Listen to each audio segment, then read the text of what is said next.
Olá pessoal, tudo bem? Estamos aqui para mais um chat cheia de perguntas. Vamos ver se a gente está cheia de respostas. Eu vou começar respondendo a Cíntia de Ilhabela, que nos pergunta o que é catexia libidinal. Olha, Cíntia, eu acho que primeiro você tem que aprender exatamente o que é catexia. O que é catexia? É que assim, são conceitos difíceis, eu concordo. Catexia é a quantidade de energia que você investe em um objeto. O que isso significa?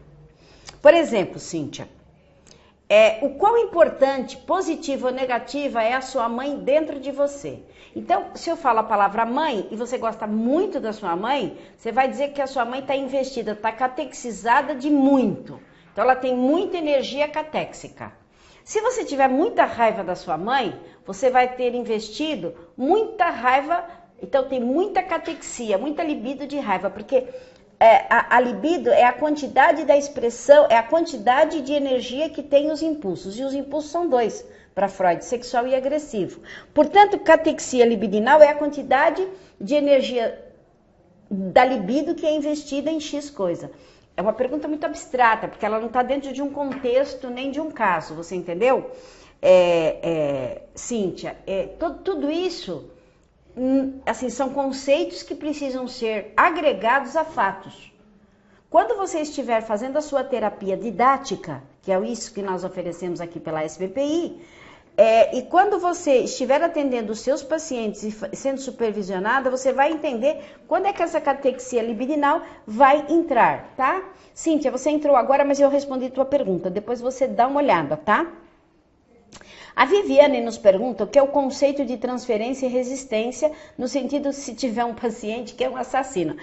Viviane, querida, é assim, faz cara de paisagem. Por quê? Porque se esse mesmo bandido for baleado para o hospital, o que o médico vai fazer é tirar a bala. Nós não temos poder de polícia, até porque se o bandido foi te procurar, não é porque ele quer roubar nem matar, é porque ele quer sair disso. Ele não estaria num consultório psicanalítico para roubar a psicanalista. É porque a gente não ganha muito. Então, se ele está lá pedindo ajuda, você vai levá-lo para a polícia? Você acha que você tem dever eticamente? Que absurdo. A ética nos dá sigilo. O juiz não pode nos levar como testemunhas. Nem nós, nem os psicólogos, nem os médicos. Nós estamos fora dessa alçada. Cabe a nós tratar as pessoas, não julgá-las socialmente. Nós não somos juízes.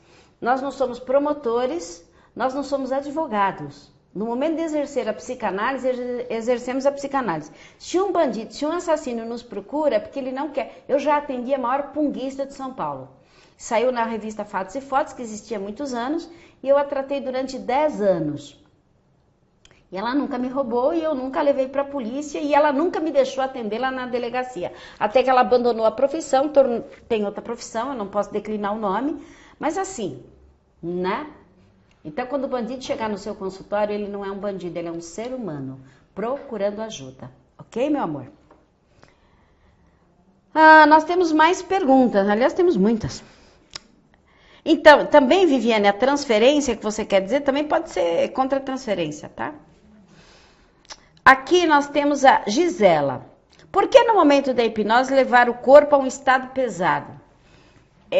Eu não sei se você fez o curso de hipnose, se você entendeu perfeitamente, mas a hipnose, ela é uma alteração na frequência das ondas cerebrais e as palavras que são usadas... É que assim, o curso que você fez deve ter sido regressão e hipnose, que não dá uma ênfase muito grande em hipnose.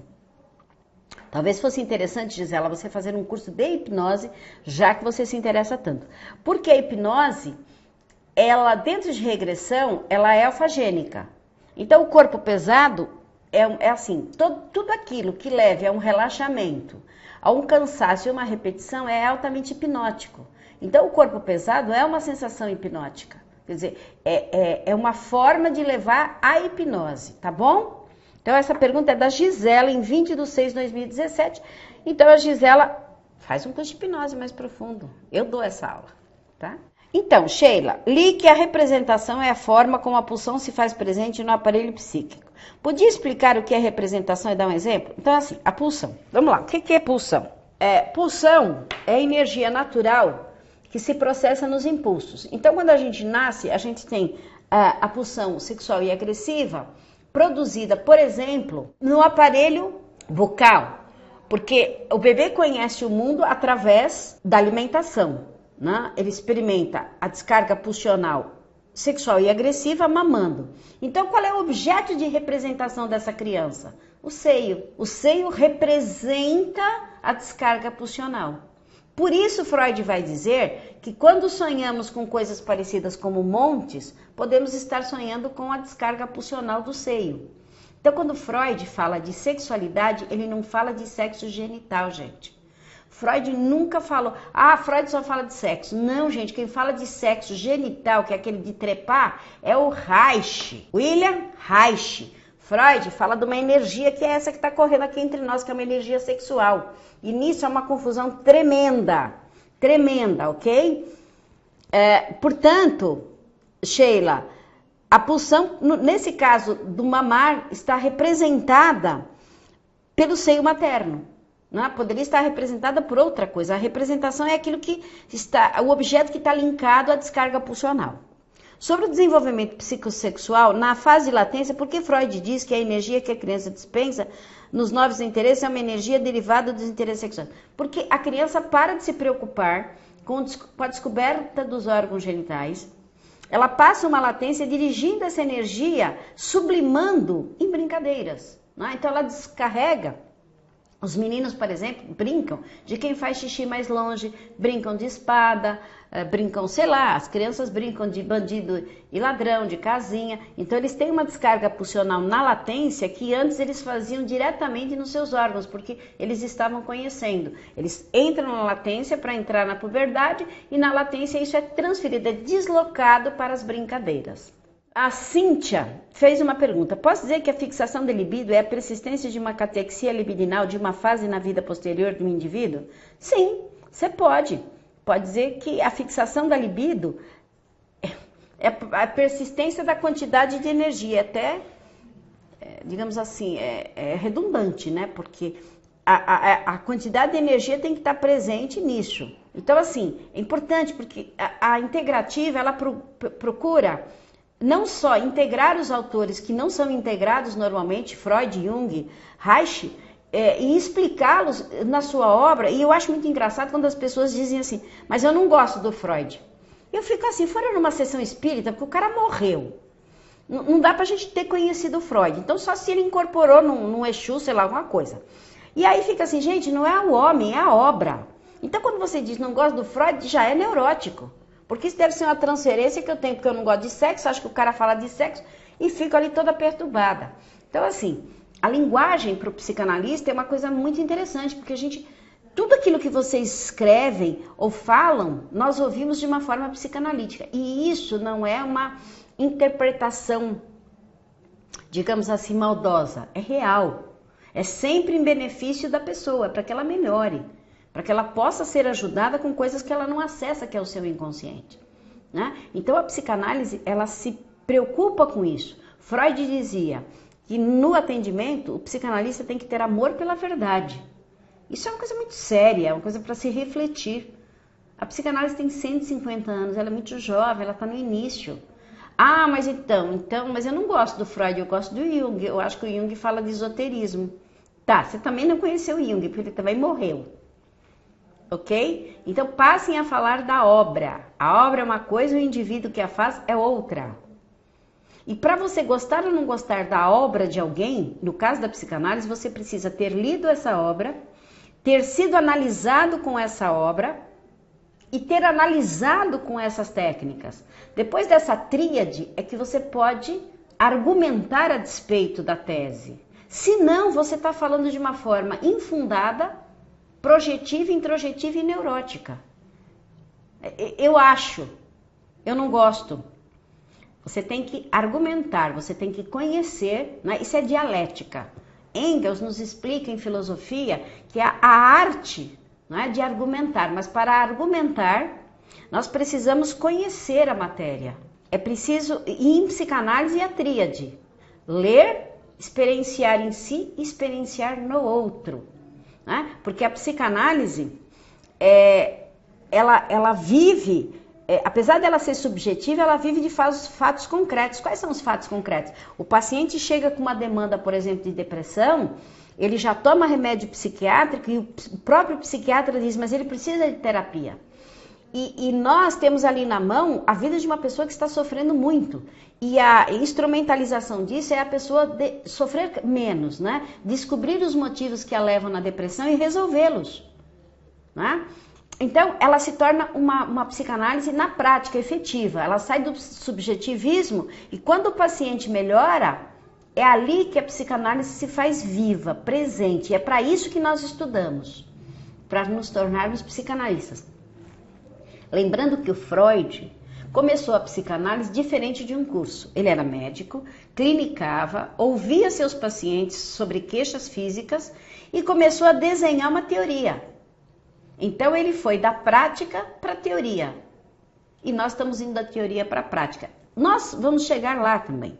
Mas vejam o quão difícil foi para Freud de uma prática clínica, médica, austera, numa sociedade vienense, uma sociedade preconceituosa, né, uma sociedade difícil. O momento histórico do nascimento da psicanálise é complicado, né? Se nós estudarmos história, aliás, existe um livro muito bom, O Momento do Nascimento da Psicanálise. Então, é interessante vocês conhecerem isso, porque vocês não vão fazer coisas assim. E o Freud usava cocaína. Gente, naquela época, todos os médicos prescreviam cocaína porque era um remédio para as dores. Não era uma droga. Então, dizer isso é um desconhecimento. Fica até feio, né? A gente não ter conhecimento daquele que está verbalizando. O momento histórico do nascimento da psicanálise é um. Hoje, nós vivemos um outro momento histórico. O cabedal de conhecimento de Freud, Jung, Reich, Lacan, Melanie Klein, Winnicott, Bion, todos eles, é bárbaro, mas precisa ser tropicalizado. Ele precisa ser adaptado ao modelo brasileiro. Assim como os produtos de beleza que vêm dos Estados Unidos são adaptados à pele da brasileira, nós estamos adaptando a psicanálise às neuroses brasileiras. Quais são as neuroses brasileiras? São as nossas. Viver sobre um governo o tempo inteiro corrupto, não é? Nos tutelando, nós sem termos conhecimento nenhum, como crianças, não é? Cheios de imigrantes, porque nós temos os braços abertos, é nosso. Como será essa agressividade que o brasileiro tem retida dentro dele?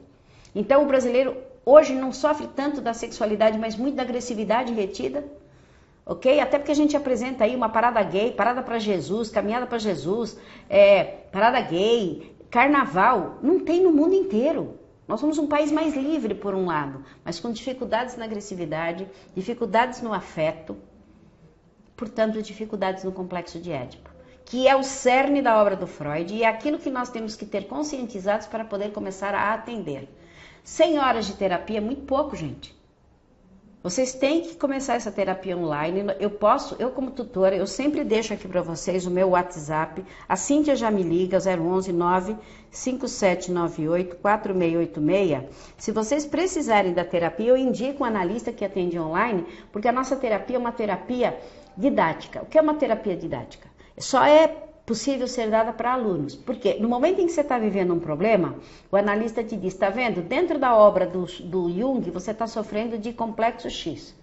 Você está vivendo a sua ânima, você está num conflito edípico, você está castrado, você está recalcado, reprimido. Então, isso é uma análise didática.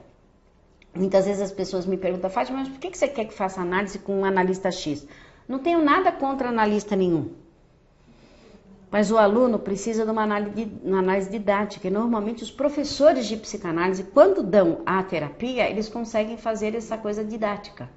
Nós temos vários didatas aqui na SPPI. O didata, ele se torna didata após 5 anos de exercício da profissão.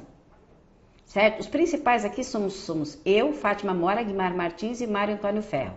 E depois temos mais outros que a gente recomenda para vocês conseguirem não só fazer o curso num valor menor, mas também acoplá-lo ao conhecimento do curso, né? E poder depois, esse analista, fazer a supervisão clínica, que vocês vão ter que fazer mais lá na frente, quando vocês começarem a atender pacientes. Isso é fundamental, tá? Então, eu, Fátima Mora, estou aqui, estou no chat, estou no WhatsApp para responder e para ajudar vocês como tutor online a dirimir as dívidas, e entender que somos humanos e somos falhos, e eu também sou falha. E se eu errar, critiquem, porque eu não sou assertiva o tempo inteiro e nem quero ser. Mas estou aqui para ajudar. E o que eu souber e o que eu entender, eu estou aqui para dividir. Não quero segurar conhecimento. Um dia eu vou embora e o conhecimento fica, ele não me pertence, ele não é de ninguém. A gente paga um curso? Paga, todo mundo paga, mas não pertence a ninguém. Porque se nós morrermos, o que fica são as nossas obras, tá bom? Uma boa semana com afeto, beijos. Bye, bye.